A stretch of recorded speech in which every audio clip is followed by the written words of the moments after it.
యేసు ప్రభు అంటాడు, నేనే జీవాహారం. హల్లెలూయా.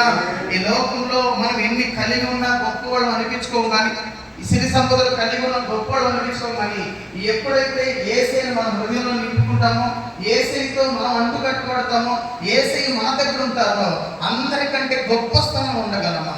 కాబట్టి ఏంటి ఆయన అన్నాడు, నేనే జీవాహారం. వాక్యమై ఉన్న దేవుడు యోహాను సువార్త 1వ అధ్యాయం 1వ వచనం ప్రకారం వాక్యమే శరీరధారి కృపాసత్య సంపూర్ణంగా మన మధ్యకు వచ్చినట్లుగా మనం అంటే ఈ రోజున ఎవరు గొప్పోళ్ళు అవుతారు, ఎవరు తన సహోదరుల కంటే అత్యధికమైన స్థానం అంటే ఎవరైతే వాక్యాన్ని నిండుగా కలిగి ఉంటారో వాళ్ళు ఖచ్చితంగా గొప్ప స్థానం ఉంటారు. హల్లెలూయా. ఈ రోజున ఏదో మనం చెప్పాలని కాదు, దైవ సేవకులుగా మనం అక్కడికి వెళ్ళిన తర్వాత ఏదో మనం మధ్యలో బైబిల్ మధ్యలో కేలు పెట్టి ఆ మాట నిజంగా గంటల తరబడి మనం వాక్యం చెప్పగలం. నిలబడితే ఒకవేళ రాత్రంతా కూడా చెప్పగలిగిన దైవ సేవకులు, గొప్ప గొప్ప సేవకులు చాలా మంది ఉండొచ్చు. కానీ బైబిల్ ఒక మాట ఉంది కదా, రక్తం వాల్చకుండా కత్తి తీయవాడు శాపగ్రస్తుడు. అంటే మనము కత్తి దూసినప్పుడు కత్తి అయిన వాక్యం ఆయన వాక్యం రెండంచెలు కలిగిన ఖడ్గం అని బైబిల్. అంటే మనం ఖడ్గాన్ని దూస్తున్నప్పుడల్లా రక్తం అంటే కన్నీరు అవతల వాళ్ళ హృదయాలు కరగబడేటట్టు ఉండాలి. ఒకవేళ వాళ్ళ హృదయాలు కరగబడలేదా, వాళ్ళ హృదయాలు ఆ మాట తగలలేదంటే అది మనకి శాపం అవుతుంది. కాబట్టి ఈ రోజున ఎవరు గొప్ప స్థానం ఉంటారంటే ఆయన వాక్యాన్ని మన నిండా నింపుకోవాలి. అందుకే దేవుడు కూడా చెప్పాడు కదా, మీరు నా యందు నా మాటలు మీ యందు నిలిచినలా మీకు ఏది ఇష్టమో అడగండి. ఈ రోజున మనం ఆ వాక్యాన్ని నిలుపుకోలేకపోతున్నాం. వాక్యాన్ని నిలుపుకోవడం కదా, ఇంకా అంటాడు కదా ఈ ప్రకటన గ్రంథంలో ఒక మాట మంచిగా ఒకసారి 1వ అధ్యాయం 1వ వచనం చదువుకుంటే, ఈ వాక్యమును వినువారును ఈ ప్రవచన వాక్యమును అనుసరించేవారు ధన్యులు. మనం వినడం మనం చెప్పడం కాదు, కానీ అది ముందు మనం అనుసరించాలి.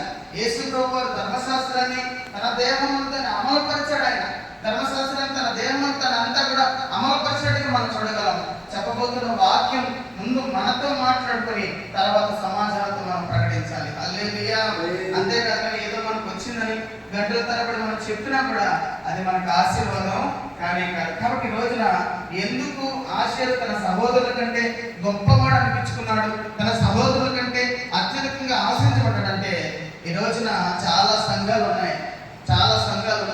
కొన్ని సంఘాలు మ్యూజిక్ మీద కట్టబడుతున్నాయి, కొన్ని సంఘాలు ఏదైనా సహాయం ఇస్తారని వాటి మీద కట్టబడుతుంది, మరికొన్ని సంఘాలు దేందం పలుకు పరపతుల మీద కట్టబడుతున్నాయి, కొన్ని సంఘాలు వాక్యం మీద కట్టబడుతుంది. దేవుడు చెప్పాడు, పేతురు నువ్వు నా బండ మీద సంఘాన్ని నువ్వు కడతావు. అంటే వాక్యం మీద కట్టబడిన సంఘం అది గాలి రాని తుఫాన్ రాని అది ఎప్పటికీ కూడా తొలగిపోదు. ఒకవేళ మ్యూజిక్ కోసం వచ్చిన సంఘం అయితే మ్యూజిక్ ఆగిపోతే వాళ్ళు వెళ్ళిపోతారు. స్వస్థతల కోసం వచ్చిన సంఘం అయితే స్వస్థత జరిగినాక వెళ్ళిపోతారు. కానీ వాక్యం కోసం నిలబడిన వాడు చెదిరిపోయేవాడు కాదు. హల్లెలూయా. కానీ ఈ రోజు నా మనసులో ఉన్న మాట, మన సంఘాన్ని వాక్యం చేత మనం కట్టబట్టుకోవాలి.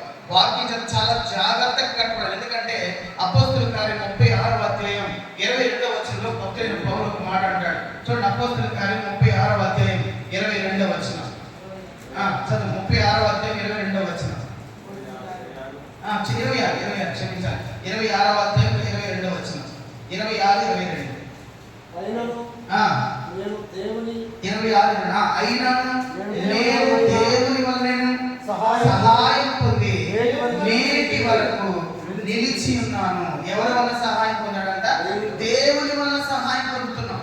దేవుడు ఎలా సహాయం చేస్తాడంటే ఆయన వాక్యం ద్వారా మనతో మాట్లాడతాడు. ఎండిన ఎముకలను సైతం బలపరచగలిగింది వాక్కు. తర్వాత ఆయన వాక్యం మనం బ్రతికిస్తుంది, బాధలు మనకి నెమ్మదిస్తుంది. పౌలు అంటున్నాడు, అయ్యా నీ వాక్యాన్ని బట్టే నేను నిలబడి ఉన్నాను. ఈ రోజు ఈ స్థితిలో ఉన్నానంటే ఆ రోజు దమస్కు దగ్గర నువ్వు మాట్లాడిన ప్రతి ఒక్క మాట నా హృదయాన్ని తాకింది. ఇన్ని దెబ్బలు తింటున్నా, ఇంత అవమానాలు కలుగుతున్నా నిలబడడానికి కారణం ఏంటంటే నీ వాక్యం. మీరు గమనిస్తే పేతురు గారిని దేవుడు నేరుగా వెళ్ళి మాట్లాడాడు.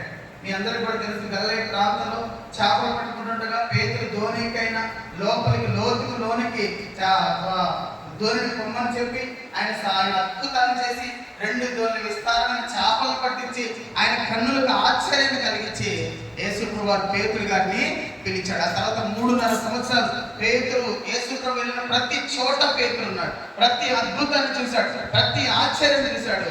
కానీ ఒకనొక సందర్భంలో పేతురు ఏమన్నా తెలుసా, అయ్యా అంతా వదిలిపెట్టుకొని వచ్చాం, మాకేంటయ్యా అని అడిగాడు. అంటే మాకేమిస్తావయ్యా, మేమంతా వదిలిపెట్టుకొని వచ్చాం, మాకేంటయ్యా అన్నాడు. కానీ పౌలు అంటాడు, క్రీస్తు కొరకు సమస్తం నేను పెంటతో సమానం ఎంచుకున్నాను. హల్లెలూయా. అద్భుతాలు చూస్తూ కట్టబడిన వారు వేరు, వాక్యం చేత కట్టబడిన వారు వేరు. ఏ రోజు కూడా యేసు ప్రభుని ప్రశ్నించలేదు, నాకేంటి ప్రభా, నేను ఒక ఉన్నతమైన కుటుంబానికి చెందినవాడిని, ఒక ఉన్నతమైన వర్గానికి, ఒక ఉన్నతమైన ప్రదేశానికి చెందినవాడిని ప్రభా, నాకేంటి, నేను వెంబడిస్తే నాకేమిస్తావు ప్రభా, నా వల్ల నువ్వు ఏం చేస్తావు, నాకేమిస్తావు అని ఏ రోజు కూడా ప్రశ్నించలేదు. కనుకే పౌలు ఈ రోజున పేతురు కంటే అత్యధికమైన పరిచయం చేశాడు, 14 సంఘాలు స్థాపించగలిగాడు. హల్లెలూయా. ఈ రోజున మనం ఏమి ఆశించి ప్రభు దగ్గర గడుపుతున్నామంటే ఒక్క మాట అంటాడు, ఒక మాట 2వ తిమోతి పత్రికలో 2వ అధ్యాయం 26వ వచనం. 2వ తిమోతి పత్రిక, నేను ముగిస్తాను. 2వ తిమోతి పత్రిక 2వ అధ్యాయం 26వ వచనం ఒకసారి చదువుతాం మాట. 2:20 చదువు. సత్యం విషయమైన అనుభవ జ్ఞానము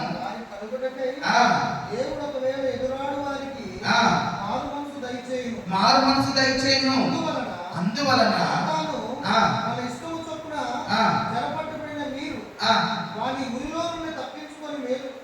మేల్కొనలేము అని ప్రభు యొక్క దాసుడు అట్టి వారిని సాత్వికంతో శిక్షించుచు జగడమాడక అందరిలా సాధువుగాను బోధించు సమర్థుడు కనుక. మనం ఎలా ఉండాలంట? సాధువుగాను బోధించు సమర్థులమై ఉండాలి. అసలు బోధించు సమర్థులమై మనం ఉండాలంటే అసలు ఆ బోధ ఏంటో మనకు తెలియాలి. అసలు ఆ బోధ ఏంటో మనకు తెలిస్తే అసలు దేని చేత మనం పట్టబడ్డాము, ఈ దేనికోసం మనం పిలుచుకున్నాడు దేవుడు, దేనికోసం మనం నిర్ణయించుకున్నాడో అది కనుక మనకు తెలిసిందనుకో, ఎంతమంది ఎదురాడో వాడు మన మధ్య నిలబడుతున్నా, ఎంతమంది అవమానకరమైన, మీరు మొదటి కొరింథీయులకు రాసిన పత్రిక 11వ అధ్యాయంలో ఆ చివరిలో మీరు చదువుకుంటే పౌలు పొందిన శ్రమలన్నీ 1 by 1 పౌలు అక్కడ రాశాడు. ఇన్ని శ్రమలు పడుతున్నా కూడా ప్రతి రోజు కూడా పౌలు శ్రమ పడే కొద్దీ సాత్వికాన్ని నేర్చుకున్నాడు తప్ప ఏ రోజు కూడా యేసు ప్రభుని విమర్శించలేదు, ఎదురాడలేదు. హల్లెలూయా. కాబట్టి మనం ఏం చేస్తాడు, చిన్న కష్టం రాగానే, చిన్న బాధ రాగానే దేవుడి మీద మనం సొలుగుతూ ఉంటాం.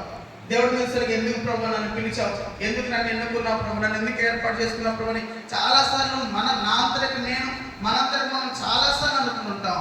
కానీ ఒకటి మనం గుర్తుపెట్టుకోవాలి, మనం చీకటిలో ఉన్న అనేకులను వెలుగులోనికి నడిపించడానికి బోధించే సమర్థులమై మనం ఉండాలి. హల్లెలూయా. సేవకుడు చీకటిలో ఉండడం కాదు, చీకటిలో ఉన్న అనేకులు నడిపించడానికి వెలుగుగా మారడం కాదు, దీపస్తంభంగా మారాలి. హల్లెలూయా. సేవకుడు ఎప్పుడు ఒక దీపంగా ఉండకూడదు, దీపస్తంభంగా ఉండాలి. అందుకే ఇక్కడ అంటాడు, ఒక్కొక్కటి ఒక చిన్న మాట